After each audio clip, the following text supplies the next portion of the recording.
Hello, Garland Nixon here with my dear friend, Dr. Tony Monteiro, who is coming to us live from the great city of Philadelphia in Pennsylvania. We have plenty to talk about. Let's talk.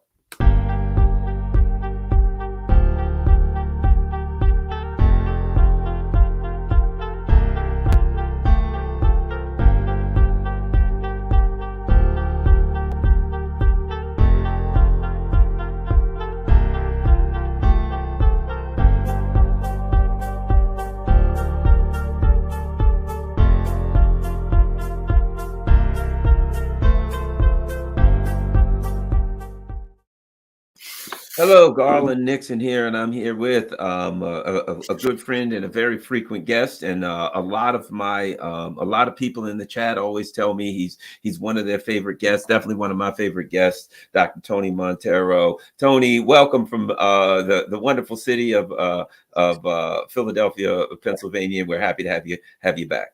Thank you very much. It's a beautiful thing to be with you, Garland. So let's talk about where we are. I actually titled this, Have the US and the EU elite gone mad? We've talked to the ruling elite. One of the things I think is this. Generally, typically, the elite try to at least give us the illusion that they're doing things for people. Example, they're warmongering. For I don't know how long, what did they say? We're doing it to protect you from terrorism, right? Mm-hmm. It was always the illusion that they were doing something for us. It seems to me that Biden and his people have dispensed with the illusion. They're like, Russia and China are challenging the rules-based international order. In other words, they're challenging our hegemony and our rule. This ain't got nothing to do with you. I heard Hillary talking. She says, yes, China wants to have a blue water navy like us, right? They have dispensed with the illusion that they're representing us, that they're protecting us from that. They're doing anything. It's simply, this is what we're doing. Shut up, get out of the way. And if you try to speak up, you will be censored. Your thoughts on I don't know how else to put it other than they seem to have gone mad, but I know that's not an appropriate way to put it. Your thoughts on where we are with these people? Yeah, well, perhaps it is appropriate to suggest that they have gone mad. The Greeks used to say, who the gods would destroy, they first make mad. So there is a psychological dimension of the way they see the world. But from my standpoint, it is almost the inevitable outcome of almost 80 years of the U.S. being the dominant, hegemonic nation in the world. What seems to be happening is that is coming to an end. And a ruling elite like our own does not have a plan B. The neocons have one plan, and that is always to go forward, no matter how many wars they lose, no matter how often their sanctions against various nations don't work, and no matter how angry the people of the world have become at them, including our own population. I think a lot of what we are witnessing is a ruling class that is totally cut off from the people of the world. And the interesting thing about this time in history is that people, the masses of people, what Martin Luther King in his famous speech against the war in Vietnam, what he called the barefoot and shirtless masses of the world, who are no longer barefoot or shirtless, who are living in a new era, who have access to more information than any group of people have ever had, who are more conscious of the world and are committed to changing it. So the US elite are not merely railing against the leaders of Russia or the leaders of China or the leaders of Iran or North Korea or whoever else they want to rail against. They're literally angry at the people of the world, including the people of their own country. Let me find it. Give me 1 second here. I want to show you something. I put it up on my Facebook page. And these people don't have long to achieve whatever mad machinations they have to hold on to power. Let me find it. It's critical. Here we go. Here we go. I'm going to put this up for discussion. Now look at this. This is the disapproval rating for the circle of friends that the U.S. empire has. Olaf Scholz in Germany, 73% disapproval. Emmanuel Macron in France, 71% disapproval. South Korea, Yoon Suk-yeol, 70%. Kishida in Japan, 70%. Sunak in UK, 66%. Trudeau in Canada, 59%. Biden, 54%. Alexander De Croo, leader of Belgium, 46%. How long, can they continue doing what they're doing with those kind of numbers? I don't think they have. Every one of these countries, when they have an election again, there will be a sea change. Your thoughts on those numbers and what we can learn from it? Well, there's several things. I've talked about this with you before. This is a historic crisis of legitimacy. The ruling elite cannot rule in the ways that it has, and the people are not willing to be ruled in the old type of ways. In some circles, that's known as a revolutionary situation. And we might be approaching something like that. Now, all of the nations that you showed on those charts are the major capitalist countries, which means that the major centers of capitalism are all in a deep political crisis. And we've never seen anything like this. They cannot rule. They cannot rule with those kind of numbers. Scholz, 73% disapproval. Biden is doing very well compared to some of those numbers. And he's 54% disapproved of. And his approval ratings are something like 35%. No, the Western ruling class cannot continue to rule in this way. And in effect, what we're looking at politically is a coalition, informal though it may be, a coalition or an alliance of the discontent and the angry, those who have given up on the system. And in the United States, there were very, very few on the left, on the liberal side, or on the right, who could have ever imagined that the people of the United States would so firmly reject the leadership of the ruling elite. And they are rejecting them, not as the mainstream media would have us believe, based upon cultural issues like abortion, like transgenderism, like whatever you want to identify with cultural issues. The major questions affecting the American people are austerity, which we also call inflation. Inflation is austerity by another name, which just increased in the month of March. And I would suggest to you, it didn't go up 3.5%. We're looking at inflation double that. Those numbers are so inaccurate and so designed to save the political elite that it's not even funny. We're talking about inflation of over 6%, especially when it involves the things that we, the people, buy and need to live on. So war and inflation. The people are disgusted with what they're seeing in Gaza, of course. Why wouldn't we be? And the people have given up on the war in Ukraine, which the West is losing. And the numbers in Europe among European leaders are a manifestation of the fact, especially in Germany, especially with the blowing up of Nord Stream 2. And then before that, sanctioning on oil and natural gas coming from Russia. I mean, everything has become more expensive in Germany.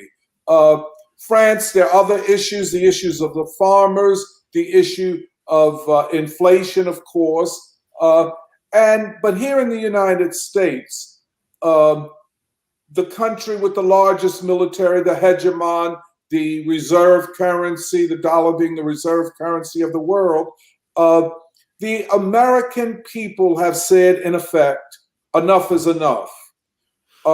We can't predict who will win the election, but one thing is for certain, whoever wins the election, it will not end the crisis of legitimacy.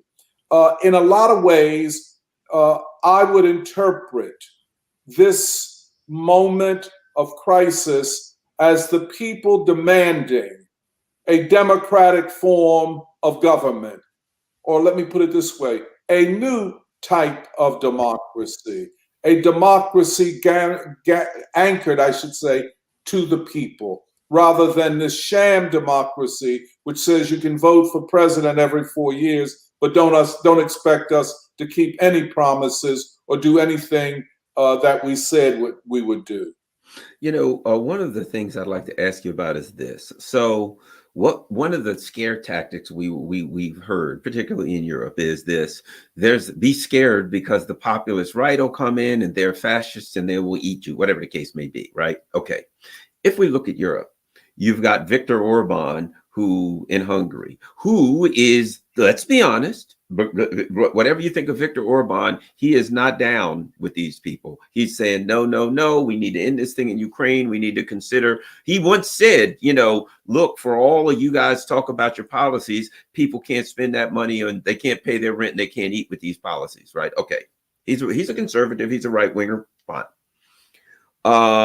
George Galloway, he runs.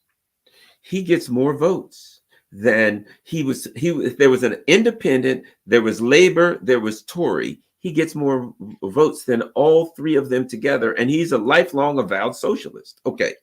Look at Slovakia, both the prime minister and the president. These people, they're lefties, the legacy of the Soviet Union left. That's their unabashed. That's our, okay. So my point is this: it seems to me that for all the fear mongering we had, the right wing will come in and they'll be terrible and they'll turn this back, turn the place back into whatever, fascism.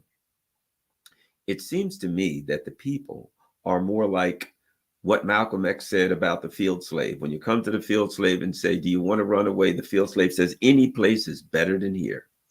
And that's what I see in Europe. And that's what I think. That's why I think Trump's going to win. I think the people are so desperate that any place looks better than getting worked in that cotton field for 23 hours a day, then getting beaten, getting some corn mush and sit back to bed. Yeah, there's no question about it. The people are looking for something different. And you talk about this election. This election is not merely about two candidates or two parties. This is a referendum on the rule of the ruling elite and what the people think of that rule. And, it's so interesting that the election, the electorate, is dividing itself along class lines. Whenever the pollsters talk about people without college degrees or people with only high school degrees, they're basically talking about the working class. Mm-hmm. And what we are looking at, and this is a part of this historic realignment. So you got these two things: a historic crisis of legitimacy and a historic political realignment. What do we mean by that? We mean that what was formerly the Republican Party and the Trump movement, which increasingly was made up of white working class people, that is, people with only high school degrees or less. Now that white movement, for the most part, is becoming a multiracial movement. This is a profound historical realignment when Black men and Latino men, and also Black and Latino women, are abandoning the Democratic Party, the party of Barack Obama. Let's keep it real. Black people are quickly abandoning that party, the party of Lyndon Baines Johnson and the Civil Rights and Voting Rights Acts of the 1960s. Why and what does this say? When Black folk in particular abandon the party that gave them the Civil Rights Act and the first Black president, to me that suggests the depth of the anger and disenchantment of Black working people with the ruling elite, including the Black misleadership class or the Black political class, and are saying, as you said about Malcolm X, anything and any place is preferable to this. I mean, it's a realignment. We haven't seen, I think the last, the great realignment right before the Civil War, of course, with the Republican Party being formed in 1854. The other great realignment was in the 1960s. Or we could say there was a realignment in the 1930s with the rise of the Democratic Party as the party of economic and social progressivism, in spite of its segregationist wing in the South. That was a political realignment. We got the New Deal. The next one was the Civil Rights period, when the last vestiges of Black republicanism came to an end, and Black folk were almost totally Democrats. Now we're witnessing another great political realignment. It's very interesting that each of these political realignments saw significant movement of the Black working class, be it the slaves who themselves were a working class, be it the Southern Blacks, many of them remaining in the South, but others of them migrating to the North and to industry, the auto and steel and electrical and longshore industries, where they gradually shift from the party of Lincoln to the party of Roosevelt. And then in the 1960s, with the finality of that movement away from the Republican Party, again, the party of Lincoln, the party of the Emancipation Proclamation, to the party of Roosevelt and the party of John F. Kennedy. And now we see another realignment away from the party of Roosevelt and LBJ and John F. Kennedy and Barack Obama to a party and a movement that is essentially a populist movement on its way to becoming something else. It cannot remain a populist movement. It has to become consolidated as either a new type of movement that looks something like the civil rights movement, rooted or anchored in protest, anchored in ideas and programs that present an alternative to what we have now. And basically, this either it transforms one of the two major parties or a new party will be formed. We have all of this coming together. To me, that's the meaning of Robert F. Kennedy. That's the meaning of Cornel West. That's the meaning of Jill Stein and others, along with Trump. I don't separate them out because in a lot of ways, they all represent the same mass feeling of discontent and really anger at the ruling elite. Yeah, I certainly agree with you. And here's the way I feel. Whatever happens, the Democratic Party now is the party of the intelligence community. It has become the party of censorship, the party of the neocons, the party of, Wall Street. I think there is a universal feeling amongst a lot of people that in its current form, whatever else happens, that party's got to die. As it is now, that first and foremost, I've heard people say, I'm gonna stay home, I ain't gonna do this. I've heard people say in the Black community, I've heard this, I ain't gonna vote, I'm just staying home. I've heard this, I don't like Trump, can't stand him, I'm voting for Trump. And it would be two things. Number one, well, things were better when Trump was in, or something down the line of, a feeling that maybe Trump will do something different on anger at immigration as a labor issue. Yeah. Right? Not racism, but as seeing a labor issue there, seeing the competition of lowering their labor weight. So people that are just a general anxiousness, unhappiness, looking for something different. So I'm hearing people, but the main thing, whether they're going to stay home, vote for Trump, whatever the case may be, this feeling that this thing over here is so nasty and ugly, I hate it, it's a monster, it has to die. There's no two ways about it. And in some ways, the full sentiments of the masses go unarticulated. There are very few outlets, media outlets, for the ordinary man or woman to voice their opinions. And the pollsters don't really know how to poll ordinary people, and certainly they never get Black people right. I think sometimes Black people are so suspicious of everybody, they're not going to say the truth to anybody, tell them what they believe. However, there are all kinds of indication that this party, which was the party of Roosevelt, that's huge. That's a lot of political capital. The party of Kennedy, a lot of political capital. And for Black people, the party of Barack Obama, that's a party with a lot of political capital. But they squandered it.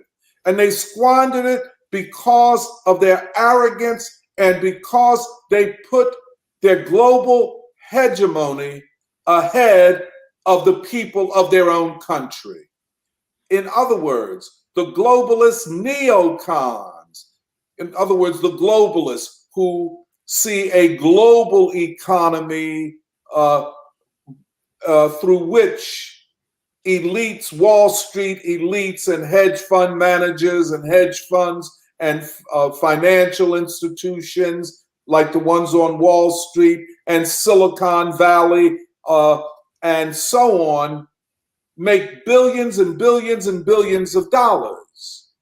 So that's the primary concern, not the people of the United States, over half of whom are living paycheck to paycheck. The masses are not doing well, but you would never know it by looking at or reading the mainstream media.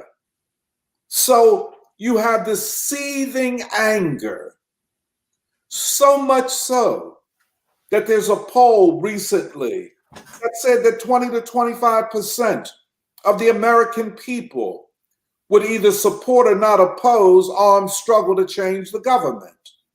There was another poll of military-aged young men and women. 70% of them said we will not serve in the army. There's nothing to fight for. I'm certain that is the case across the major capitalist countries, the so-called G7, the European Union, or NATO nations. across, well, we call them the G7, let's keep it real, the white nations, the nations responsible for colonialism and imperialist wars. And they sold those wars, and they sold colonialism and neocolonialism to their own populations with the claim that we do this to secure your material well-being. Now it turns out that war and colonialism and imperialism have not made the American people or the German people or the French or any Europeans or any people in these major capitalist countries, none of these countries with these policies have made their people better off. So people are saying, why do we have war? Why is $7 trillion spent in the 2000s, the beginning, the first decades of the 2000s, on wars in Iraq and Afghanistan and Libya and Syria? Why was that the case? Why do we have $34 trillion of government debt? Call it sovereign debt. Why is that the case? But none of it has benefited the people. The infrastructure is still falling apart. The schools are in collapse. Medical care is still too expensive for most people. If the government had all of these trillions, and now more, of course, to spend on war, why was there no money to spend on the well-being of the people? To put it another way, why is there not a social contract between the government and the people? Why is our only participation in democracy to vote for president once every 4 years, and then, whatever on the local level we vote for? Why is that our only participation in democracy, as it were? And just one other thing, Garland. Why are we told, why are the people told, whenever they express their anger, however it is expressed, and it's always not expressed in the clearest ways, or not always expressed in ways that the elite, the educated elite, like to hear things expressed, but it is the expression of the people, their anger. They might go into conspiracy theorizing at times, etc. But what we are seeing is a political phenomenon quite new to American politics, a movement of tens of millions of people who reject the status quo, who reject the ruling class, and objectively are prepared and are in many ways entering into a political class conflict with the elite.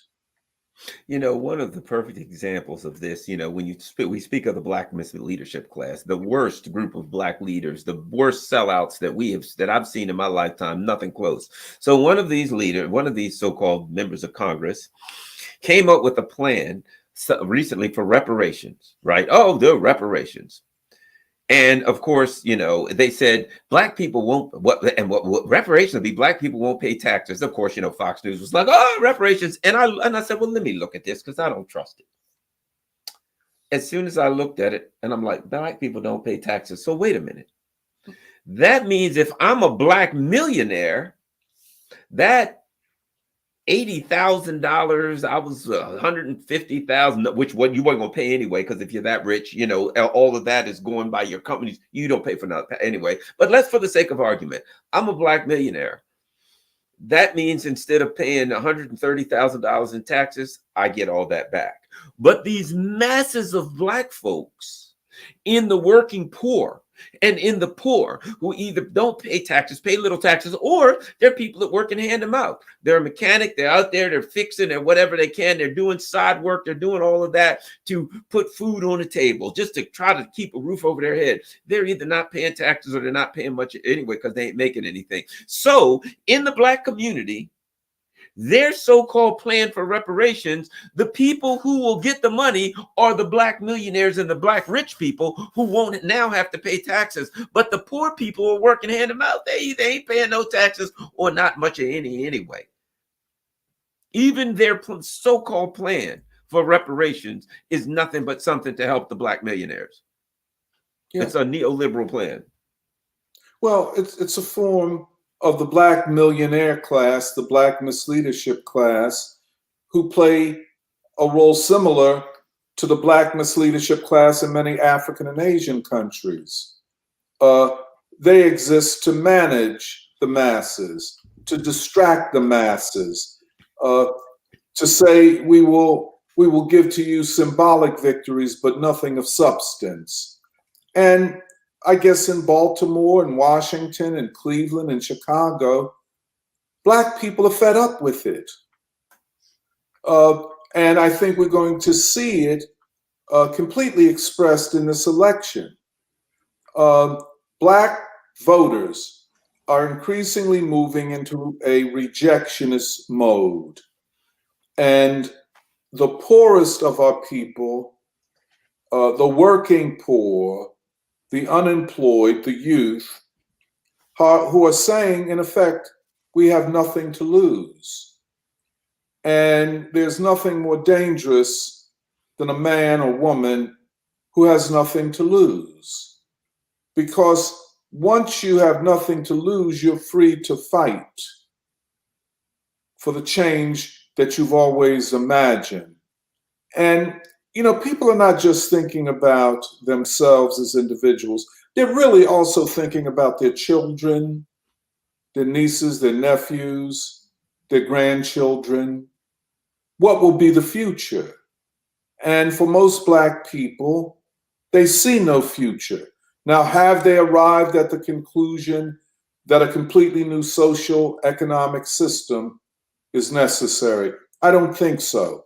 But they have arrived at the conclusion that war is the enemy of the poor, that war is a rich man's game to make them more money, and they know that the economic policies of the government and the Biden administration have only brought them declining standards of living, inflation, and all-sided austerity.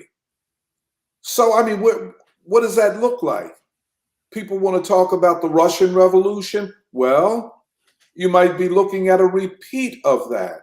The same discontent that led to the collapse of the Tsarist regime and the coming to power of Lenin and his followers in 1917. Well, what we're dealing with here in this country doesn't look all that different from that to me, except that the ruling elite is more arrogant and has more power, and the military forces and the intelligence forces and the forces of repression are more sophisticated than anything that anybody has ever seen. But the fact of the matter is, we're in a state of open rebellion. Some people call it a cold civil war. It could become an actual civil war very, very easily. And the other thing is, the American people are probably the most armed population in human history. So it's a very combustible situation, to put it mildly. Let me find this. There was another story. Give me 1 second. There was I'll find it. So one of the things that happened, albeit it was a bit ham-handed. Let me bring this up. And I think it's important, not from the perspective of, Trump is good, bad, or indifferent, but just different, right? Washington Post article, inside Donald Trump's secret long shot plan to end the war in Ukraine, right? So they go on to say that they've gotten word of what Donald Trump has a proposal of pushing Ukraine to cede Crimea and Donbass region to Russia, right? He said he thinks both Russia and Ukraine want to save face. They want a way out. People in parts of Ukraine would be okay with being part of Russia. He said they need sanctions relief. He said that Trump's team is thinking of this in silos, that it's a Russia-Ukraine thing. They think of it as a territorial dispute rather than one about the whole future of European security and the world by extension. Here's my point. There's some holes in that. Don't get me wrong. Yeah. But it's a whole hell of a lot closer to reality. You know what I mean? When Trump says it's a territorial dispute, he's saying this is on Russia's border. And this is about what's going on Russia's border. This is not this bull crap about Russia's going to invade everybody. Russia wants to take over the world. He sees it as a territorial dispute, which to some extent, in reality, it is. It should be that. But because of the hegemonic machinations of the neocons, it's something bigger to them. It is something that I think you could begin a legitimate conversation of a diplomatic resolution by saying it is a territorial dispute. You're going to have to give up this. You're going to have to give up. Then the Russians would bring up what they would want. It is at least a foundation for the beginning of a discussion. All the things of Trump that I dislike, he's closer to reality here than these people. Your thoughts? Yeah, he's closer to peace. In 2016, when he ran, he said there would be no more wars of regime change and intervention. All of the justification for the wars in the Middle East, Iraq, Afghanistan, Libya, Syria, and so on. He said there would be no more of that. It sent shivers down the spines of the neocons, and that's why they came at him so harshly. However, compare Trump's position, which moves towards a peaceful diplomatic solution, and the Biden position. Biden wants more war, a deeper war, more funding for war. Trump is saying end the war. Now, and you're right, there's a lot objectionable with Trump, but let's keep it real. His position on Ukraine is closer to the position of the peace forces, however and wherever they might be. The other thing, and it didn't sound like it came over in that Washington Post article. There is no final resolution to the war in the Ukraine unless NATO pulls back. And Trump, in his cryptic ways of speaking, has called for either the Europeans to step up and defend themselves, or the United States will cease even attempting to defend them. That's his way of trying to gradually pull out of NATO, leaving NATO as an empty shell, if at all. But my point is that all of the peace proposals, and I think this is what the Russians are saying also, all of the peace proposals do not amount to much unless there is a NATO pullback and NATO recognizing that there must be a general European security arrangement where Russia no longer feels that its security, its borders, its existence as a state is threatened by NATO, by which we also mean the United States. So, yeah, I mean, look, that's the real.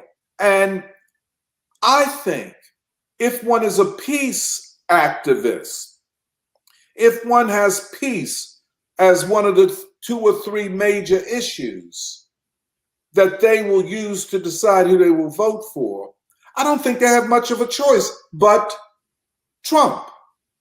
If you want peace in the Ukraine, and I would think that would go for the Korean Peninsula as well. We saw his attempts to arrive at some sort of agreement and a détente with Kim Jong-un and North Korea.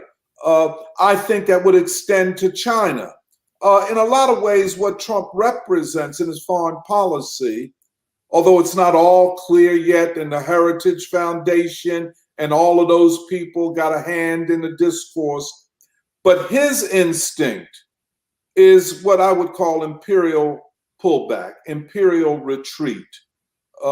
That's what he was signaling when he said he wanted to get out of Afghanistan. That's what he was signaling in 2016, where he said that he would not support any more wars of regime change.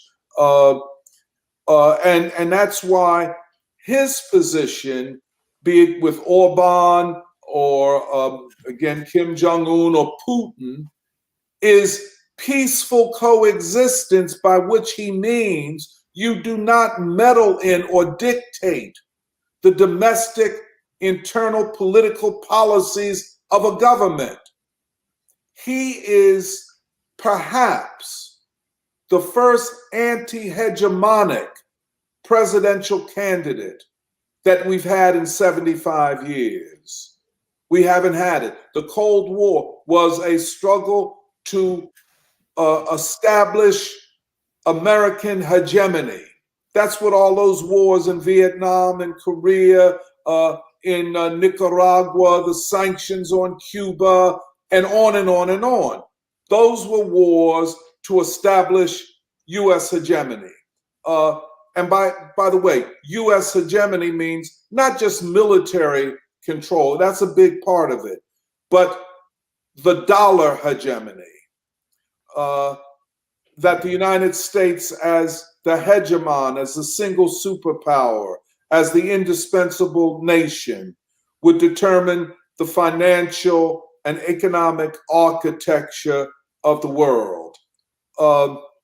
Trump seems to signal a retreat from that. And here, when we talk like this, I think, Garland, we should be very open. We're talking about real politics. We're not talking about emotional politics. We're not talking about skin color politics. We're talking about the real deal. Now, a lot of people say, I can't vote for either of them. I can't vote. Some say I'll vote for Robert F. Kennedy, and so on and so forth. Everybody has to make their own choice on this matter.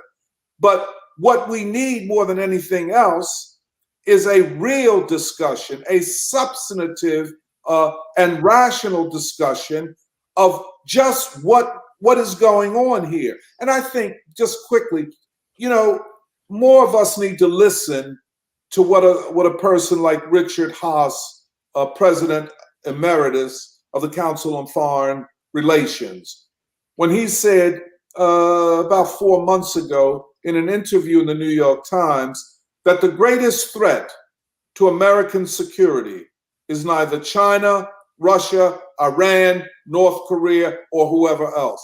The greatest threat, Richard Haas, who led the most important foreign policy think tank in the United States, he said the greatest threat to American security is the American people. How is that to be interpreted? What he is saying, since American security means American military domination over every country in the world, what he is saying is that the American people are so anti-war. This is very important. And again, I want to just say, all of this is not clearly articulated because we don't have the party mechanisms whereby these sentiments can be articulated. However, what Haas understands, which is accurate, that the American people's anti-war sentiments, its anti-hegemonic, its anti-globalist feelings make the American people the greatest threat to American security. Wow. That tells you what he thinks security means. And, you know, security is to secure something, right? The question is what, right? Because when we think security, we think what? The first thing the average working class person thinks of is economic security, right? Do I have food? Do I have a roof over my head, etc., right? I'm looking at my children, security for their future. We're thinking of a security in and around our personal state of being, our lives, our family, our friends, our relatives, right? When they say security, whether they're trying to secure the domination that allows them to go to country X and to steal their bananas and take their chocolate and get their lithium and get their gold at virtually no prices, to work their people to death, to take everything, to make a fortune selling it to you and me at exorbitant prices where we suffer. And they make massive prices. The people in the countries suffer horribly. They sell it to us at exorbitant prices. We work 3 jobs and, you know, still can't pay our bills and barely able to buy whatever. And when we can't, they just go to another country and sell it. So when he says security, what is it to you that he's talking about securing? Well, he's talking about securing the position of the ruling elite, of the big banks and corporations. And as you said, securing U.S. corporations and banks access to the resources and wealth of these nations, especially of Africa. And you know, it's so interesting. Matt Gaetz, the Republican congressman from Florida, I don't know whether you saw this hearing where they were talking about AFRICOM. And if you can find it, it's worth looking at for your listeners and so on. Matt Gaetz, so-called conservative, so-called right-wing, put forward a position against AFRICOM that no anti-colonialist could put it forward better. He said this is a form of intervention in the nations of Africa to control them, to overthrow governments that they feel are not friendly to the West and to the United States.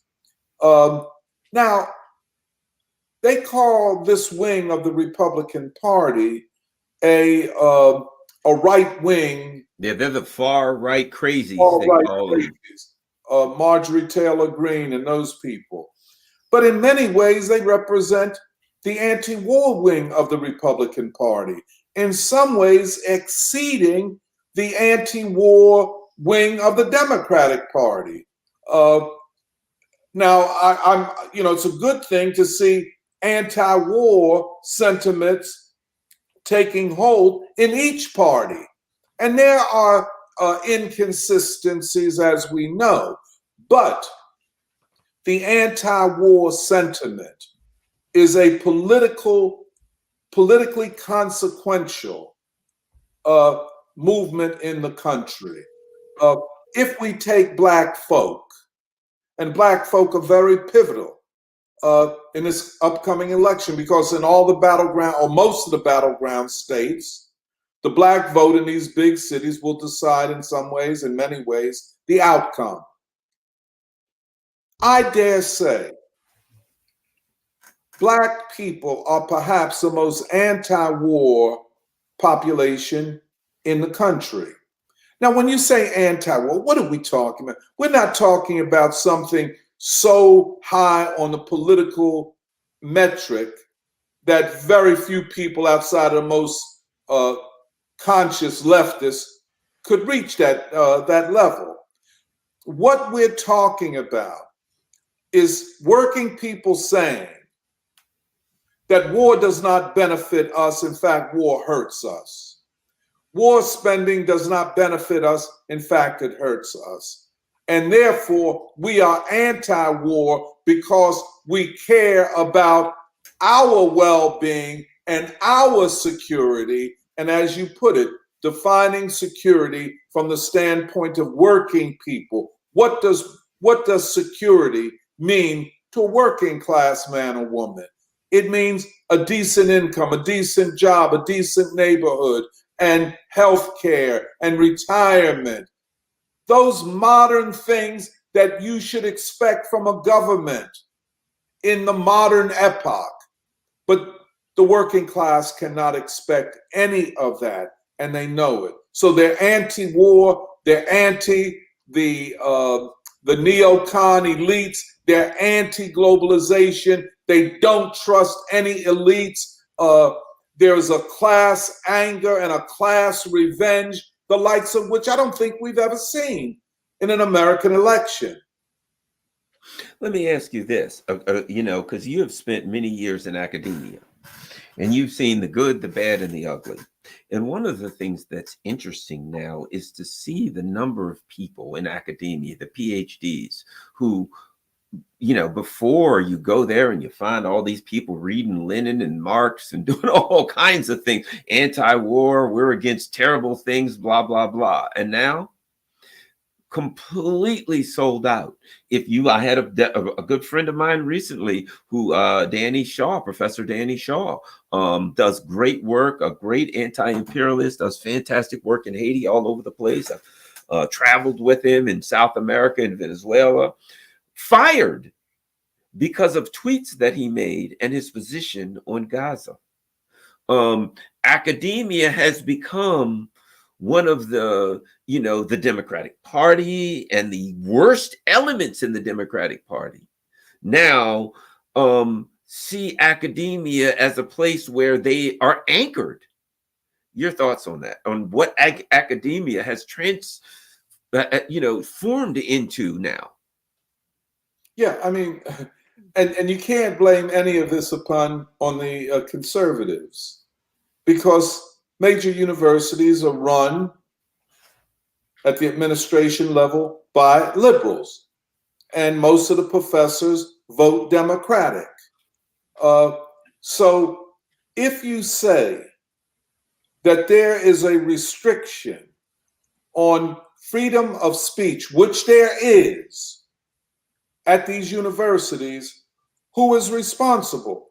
Is it the Trump movement, or is it the Democrats and the liberals and the so-called leftists? It's the Democrats, liberals, and so-called leftists. They are the ones who fired Danny Shaw because of his tweets and his outspokenness on the war in Gaza, the genocide in Gaza. But it's all over the place. If you do not have the appropriate position on transgenderism, you're not going to get a job. If you are seen as not liberal enough, and you have to put quotes around that because we really don't know what that means anymore, you're not going to get a job. And because the majority of professors at universities today are adjuncts or non-tenured, which means you're in a very insecure position. All you have to do is make one misstep and you're gone. Or in the Ivy Leagues, where the influence of Zionists is so great, and where they tried and are still trying to punish students for demonstrating against the Israeli genocide in Gaza.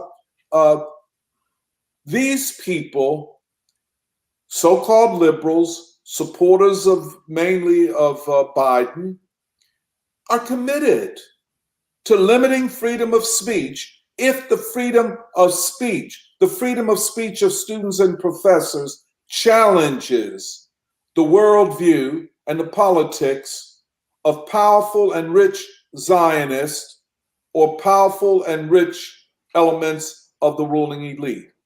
You don't have freedom of speech if you challenge the establishment. And in a lot of ways, when you look at this election campaign, it would make Goebbels, Hitler's propaganda minister, blush. Uh, this is unbelievable. It is, they think they can win the election by psychologically uh, undermining the ability of masses of people to think for themselves. Uh, and it is they, the so-called liberals, who are creating an alternative universe of lies and distortions and distractions to prevent the people from the development of a stronger class consciousness, and frankly, from creating movements that build unity among the people across the color line, across the gender line, across lines that have historically divided the people, and say, in effect, that real politics is the politics of the people, the politics of ideas coming from the people that express the interest of the people, that real politics is the politics of resistance and rebellion at this time. We're getting short of time, but I did want to ask you this. Since, we're talking about the elite, Gaza, when we see the horror that we see, right? I could go on about it, but I'll ask you this question. What do we learn about the ruling elite from what's going on, their positions in Gaza, the ludicrous positions that we're seeing? What do we learn about the ruling elite? What do we learn about the people? What are we learning from this Gaza genocide? I think after 6 months, what I've learned is that the Israeli armed forces are not what they were built up to be. They have suffered, I think, a defeat. It's not an out and out defeat yet, but when they have to withdraw, I think over 90,000 troops from Gaza, when they are caught in a cycle of terrorism, killing the children and grandchildren of the leader of Hamas, or attacking the Iranian consulate in Damascus, Syria, or other acts of terrorism, not to mention the genocide that they're carrying out.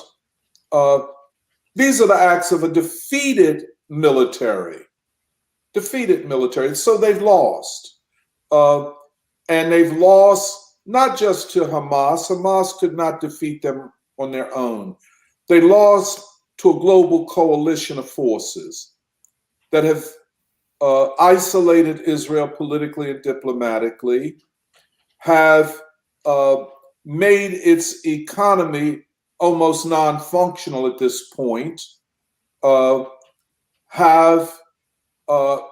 of course, the Iranians are threatening a retaliation for the attack upon their consulate. And Hezbollah is on the north borders of Israel, and a couple 100,000 Israelis have had to leave the northern part of Israel. It's a debacle. And then hundreds of thousands of Israelis are marching in the street against Netanyahu and this war.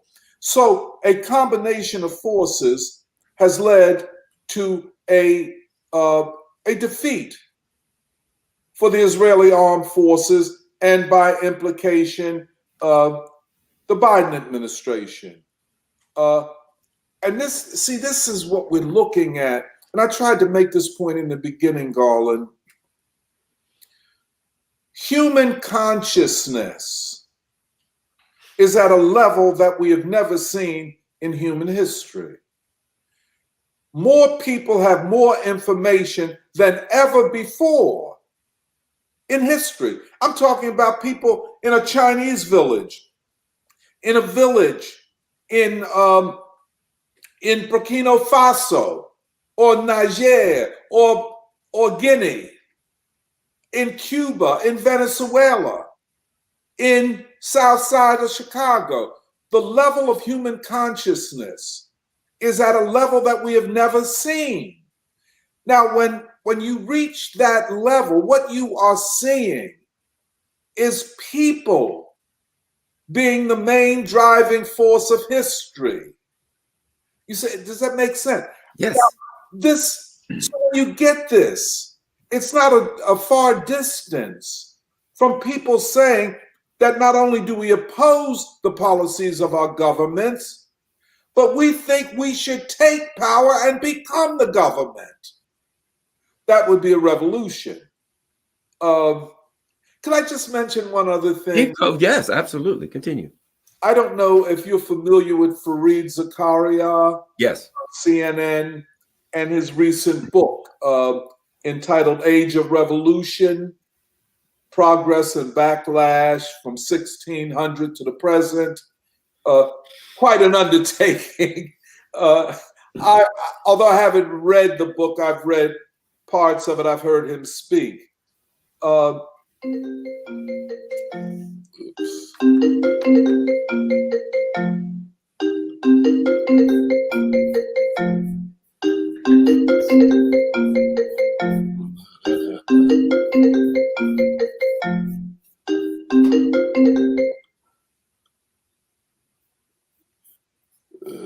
Where are we? Okay. I'm sorry. Not a problem. It happens all the time. Happens to me all the time. Okay, I'm very sorry about Not a problem. But yeah, continue. You were talking about Fareed Zakaria's book. Fareed Zakaria's book, where he claims excuse me.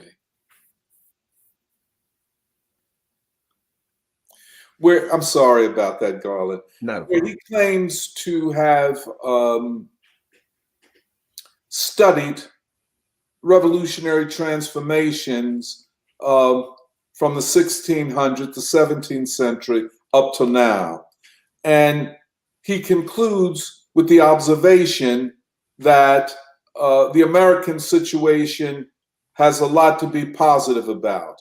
He is very optimistic that the United States is the most powerful nation militarily, that the economy is the equivalent of 25% of the global economy, that we have the greatest universities and the greatest technological firms, and on and on and on. Now, besides being a delusional book and a reflection of a delusional consciousness, what Fareed Zakaria, like the majority of the elites, do not see is the thing that I was talking about. The role of billions of people in the world in remaking and making history. The world will be what they decide to make it. And since the majority of people in the world are peoples of color, the world will be not what colonialists and white supremacists decide to make it. It will be what the darker peoples of the world decide to make it. Well, 1600 is the beginning of capitalism and colonialism and the transatlantic slave trade and all of that. What we're seeing today is the opposite of that. I often like to appropriate what is called long wave theory. A Russian economist back in the 1920s named Kondratiev came up with a way of understanding business cycles and economic cycles. And he called it long wave theory or wave theory, that you couldn't understand economic processes merely by looking at the normal business cycle or decade or something. You had to look, he felt, over a period of 40 to 50 years. And what the economy would become will be seen in this long cycle. Well, I think there is a political long wave. And, if you go back to 1945 up till today, we're looking at the culmination of a long wave. The politics of the world are radically changing. Fareed is right. to name his book Age of Revolution. It is indeed an age of revolution, but the revolution is not artificial intelligence. It is not digital currencies. The revolution is, in fact, a democratic revolution, much in the way that revolution was imagined by Mao Zedong or by Ho Chi Minh or by Fidel Castro or even by Lenin. What they were saying, in effect, is put power in the hands of the people. Take it from the small 1%. Make democracy real by making it the property of the working people. That is what we are close to seeing being achieved in this country. The only thing, the major thing, I should put it this way, that could block it is if the ruling elite decides to provoke the masses of people of this country and bring on what would in effect be an actual civil war. And they might do that in order to hold on to power. I think we are in an existential moment. In a lot of ways, Gaza was the beginning of a great change, a small thing, a small group of people so exposed the contradictions of an entire global system and the people that run it, that in effect, they have made it possible to say and make clear to people what we couldn't say or make clear before October 7th, that Israel is not a democracy. It is more like an authoritarian, even fascist regime that celebrates genocide, not unlike the Hitler regime, celebrates the murder of Palestinian children and say they are doing it in its own defense. That is exposed. But in exposing it in Gaza, you expose those who enable it in the United States. And once, and this is huge because we didn't see it in Vietnam, although that war had genocidal features. If the American ruling elite, and especially the Biden administration, is prepared to support genocide and finance it and arm it in Gaza, how can that government make the claim that it is democratic and that this election is about defending democracy? You can't separate democracy from peace. You can't be a white supremacist and be a fighter for democracy. You cannot be a genocidist and be a fighter for democracy. Frankly, it's now down to the point you can't be a Zionist and be a fighter for democracy. So we're at the end of a cycle, a wave, a long wave, an 80-year wave, and we're on the cusp of the start of a new cycle. And Fareed Zakaria is right. We are in a revolutionary age. I don't think we can look to past revolutions as an indicator of the architecture of what will happen in this moment. I think the barefoot and shirtless masses of 80, 100 years ago, their children have now become the scientists, the intellectuals, the politicians, and in fact, those who are imagining a new world from India to Vietnam to China to the United States to Cuba, all over the world. And this is a movement of billions of people. You know, if you have time, one more thing I'd like to get a comment from you on. You know, and one of the things you mentioned, the importance of what Latin America is going to do, what Africa is going to do, how if change will be affected by the Muslim community, etc. But I think here's something I think also. Let's look at this again. Let's look at this again. Let's examine these numbers one more time.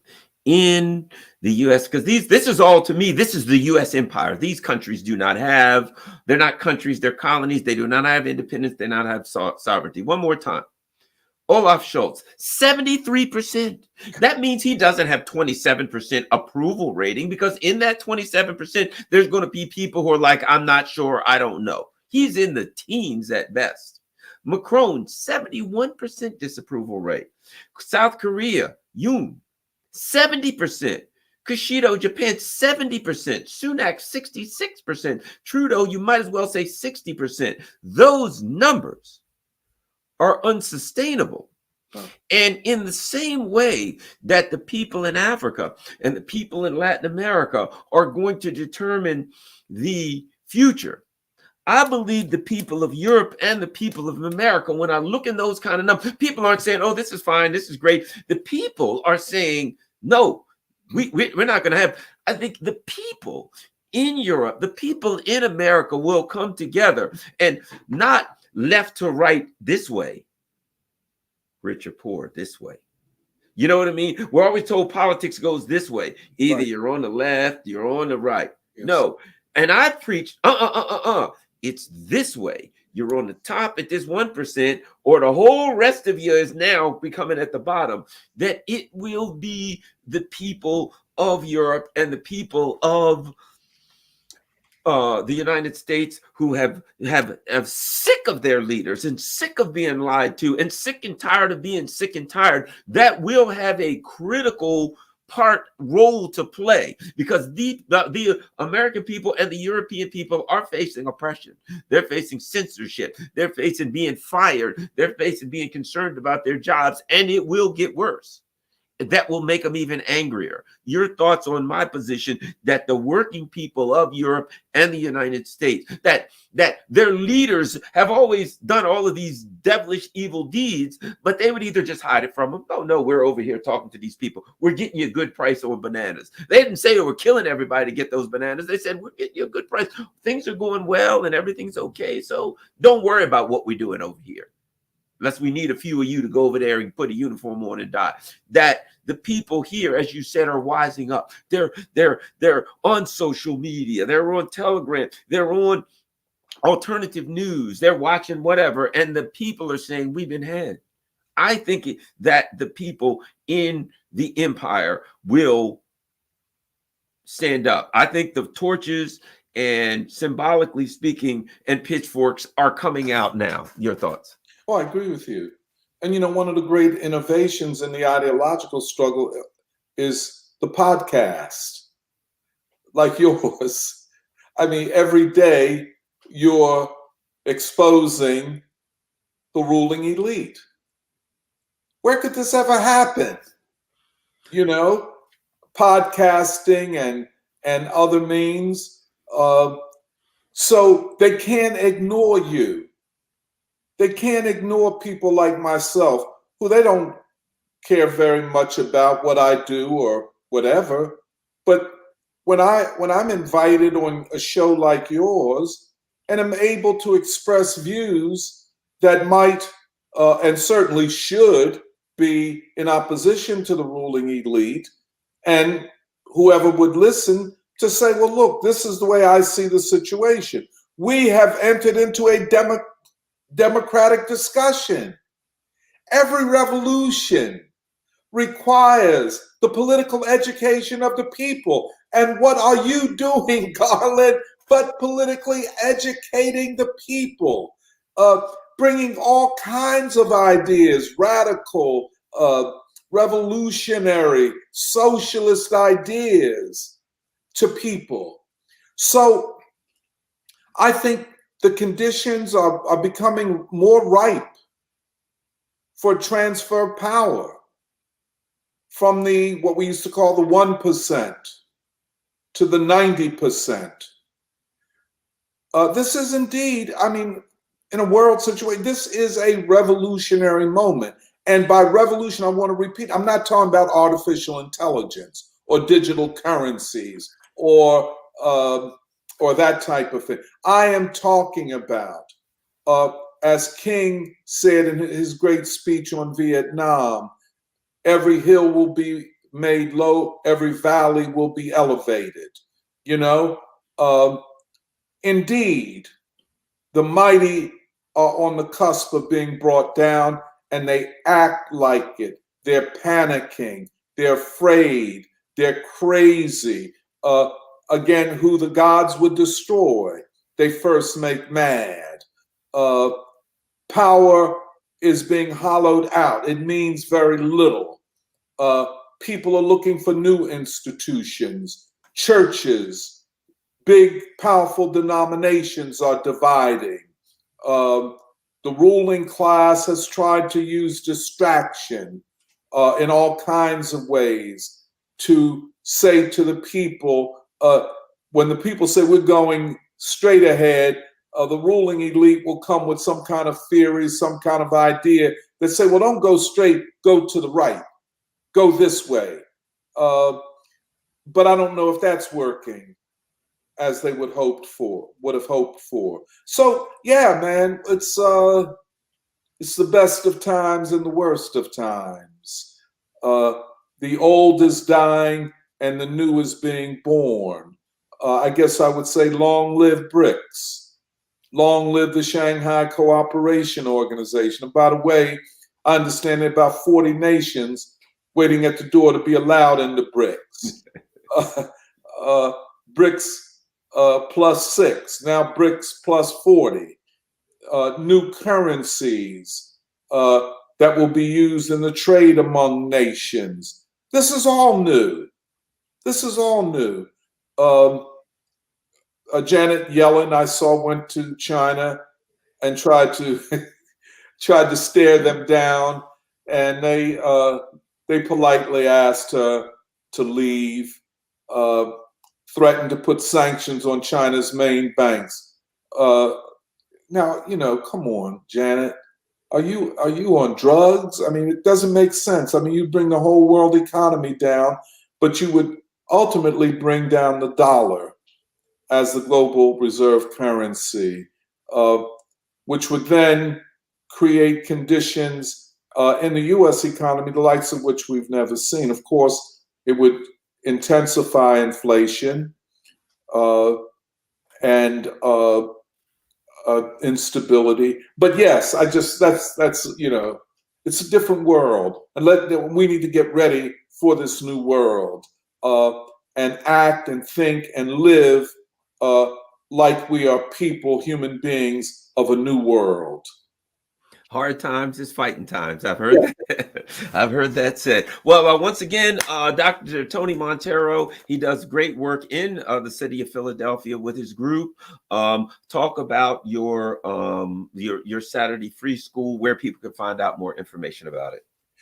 Well, yes, I'm a part of an organization called the Saturday Free School for Philosophy and Black Liberation. We're now 12 years old. This year, we have inaugurated or initiated a whole year, an entire year, to celebrate the 100th anniversary of James Arthur Baldwin, one of the great thinkers, certainly one of the great writers and essayists of the modern epoch. Just last weekend, we celebrated King's April 4th, 1967 speech entitled For Time to Break Silence, Why I Oppose the War in Vietnam. Perhaps one of the great anti-war peace speeches ever given. We had a 2-day celebration, but we're doing so much. We have reading groups all over the city, about 10 of them so far, universities, high schools, churches, bookstores. And the people of Philadelphia are reading Baldwin. And they're attending events on Baldwin. In the beginning of June, we're going to have a symposium on Baldwin, relating Baldwin's epistemology. A lot of people don't realize that he was also a philosopher, although not an academic one, um, relating Baldwin's epistemology to the crisis of the natural sciences, including string theory, including quantum mechanics, and other theories within the natural sciences. And people don't realize they are in a crisis, but it's part of the crisis of ideology of the entire system. So elites in science are often just as crazy as elites in the political system or elites in the universities. So we want to do that. And then in August 2nd, his birthday, we're going to have several days of culture from all over the world, from Africa, from Asia, the African American jazz tradition, R&B, gospel, and on and on and on, to celebrate the actual 100th birthday of James Baldwin. So that's what we're doing. And where can people find the free school online? Well, you can find us at the Saturday Free School. Just Google that, it'll come up our website. But then every Saturday, you can join us on our Facebook page and tune in to the Saturday Free School, where you hear us discussing all of these views. In fact, this Saturday, I think part of what we're going to discuss is the Vatican's recent statement on transgenderism and how this relates to the feminist philosopher Judith Butler. So if you go to the Saturday Free School on Facebook or the Saturday Free School on YouTube, you can be a part of the discussion and comment, and we read all the comments that we can, and you'll see what we're about. All right. Thank you very much. All right, everyone. Don't forget, share this on all your social media platforms. Certainly appreciate that. Go check out the Saturday Free School on Facebook. Watch some of the videos. Yes, you've been introduced to Dr. Monteiro, so you know it's good, the great work that he's doing. I've been to their events. Wonderful, wonderful young people there. It's really heartening to see the young people who are anti-war and who are having brilliant intellectual discussions, open intellectual discussions, all kinds of things, disagreements, agreements. It's really something to behold and enjoy. Thank you very much, everybody. As I said, share this on all your social media platforms. We are out.